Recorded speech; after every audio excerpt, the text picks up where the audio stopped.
Assalamualaikum warahmatullahi wabarakatuh.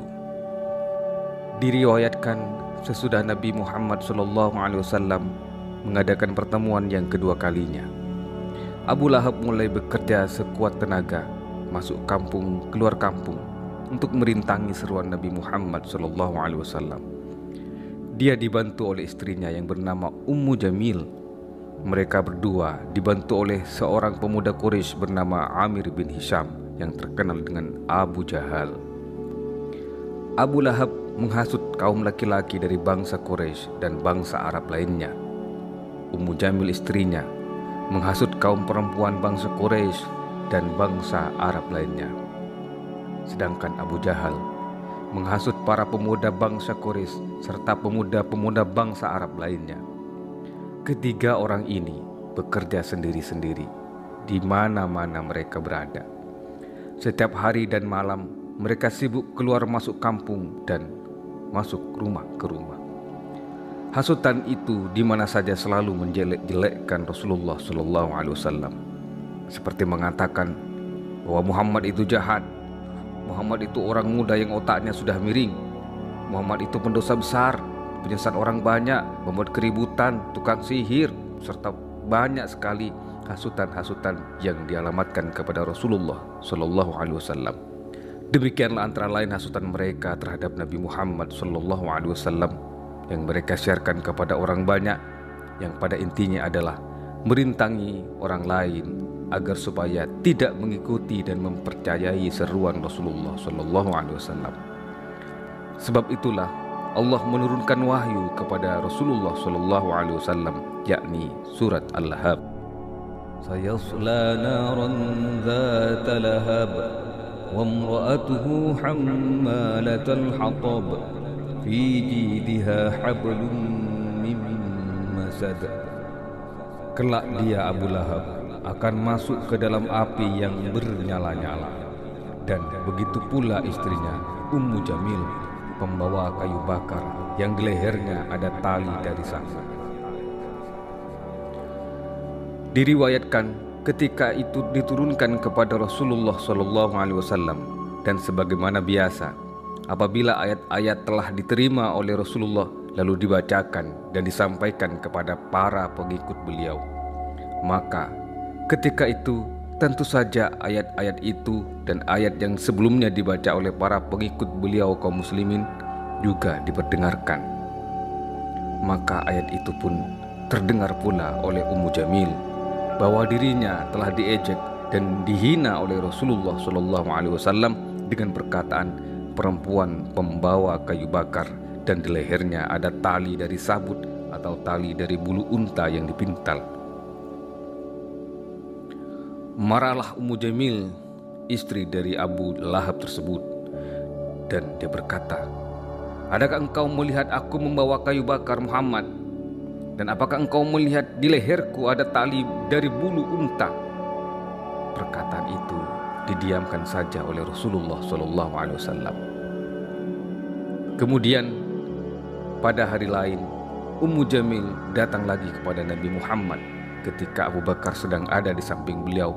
Lalu Abu Bakar berkata kepada Rasulullah, "Ya Rasulullah, lebih baik engkau menjauhkan diri dari sini, dari orang itu." Lalu Rasulullah SAW menjawab, "Biarlah Abu Bakar, karena akan terdinding antara aku dan dia."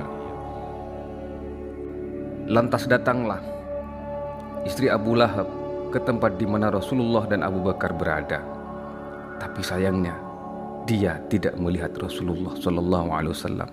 Dia hanya melihat Abu Bakar. Ummu Jamil berkata kepada Abu Bakar, "Hei Abu Bakar, betulkah sahabatmu selalu menghinakan aku begini dan begitu?" kata istri Abu Lahab. Kemudian dijawab oleh Abu Bakar, "Tidak, dia tidak menghinakan kamu. Dia hanya membacakan firman Tuhan." Ummu Jamil, istri Abu Lahab itu bersungut-sungut. "Memang engkau yang membenarkan dia?" "Iya, memang. Dia adalah Rasul utusan Allah Subhanahu wa Ta'ala." Seketika itu pula Abu Bakar heran, kenapa Ummu Jamil tidak melihat Rasulullah? Maka dia bertanya kepada Nabi Muhammad SAW, dia tidak melihat engkau Rasulullah?"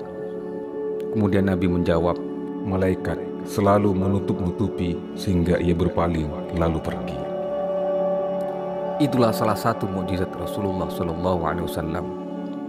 Beliau bisa tidak terlihat dari orang-orang yang beliau maksud agar tidak melihat dirinya. Allahumma salli ala Sayyidina Muhammad wa ala alihi wa sahbihi wa sallim. Seruan Rasulullah SAW untuk bertauhid dan meninggalkan peribadatan yang dilakukan oleh masyarakat kala itu selalu diperbincangkan oleh orang banyak, terutama di kalangan para ketua Quraisy. Hal itu menunjukkan bahwa seruan beliau menjadi perhatian mereka.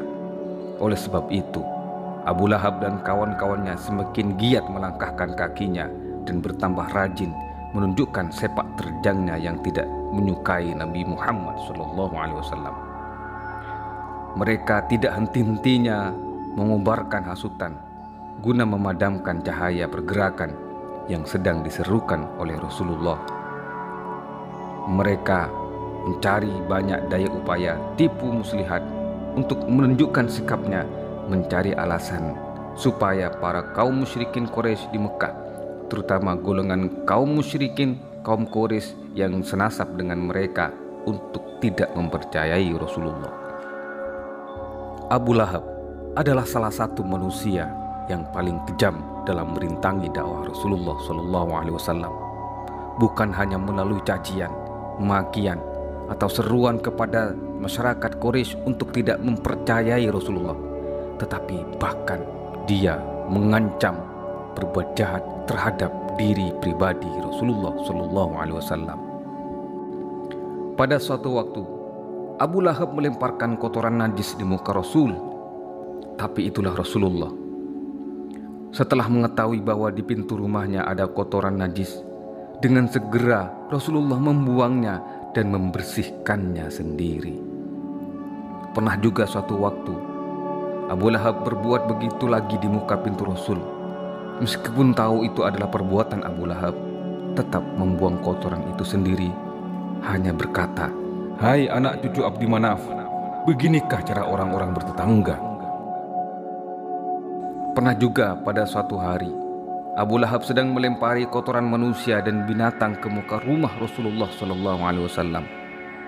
Seketika itu juga diketahui oleh Hamzah, salah seorang paman Rasulullah yang pada waktu itu belum memeluk Islam. Hamzah dengan segera mengambil kotoran-kotoran tadi, kemudian dilemparkan kepada Abu Lahab sendiri. Abu Lahab ketika itu lalu marah-marah dan mencaci maki Hamzah dengan suara yang sangat kasar. Demikianlah Abu Lahab senantiasa melemparkan dan membuang kotoran, baik itu kotoran manusia ataupun binatang, ke pintu rumah Rasulullah SAW. Dan lagi-lagi Rasulullah dengan sabar dan dengan tangannya sendiri beliau bersihkan kotoran-kotoran itu. Allahumma salli wa sallim ala Sayyidina Muhammad wa ala alihi wa sahbihi wa sallim. Inilah semenggal kisah kekejaman dan kesadisan Abu Lahab laknatullah alaihi. Semoga kita senantiasa diberi ma'unah pertolongan oleh Allah untuk selalu meneladani dan menjalani apa yang diajarkan oleh Rasulullah SAW.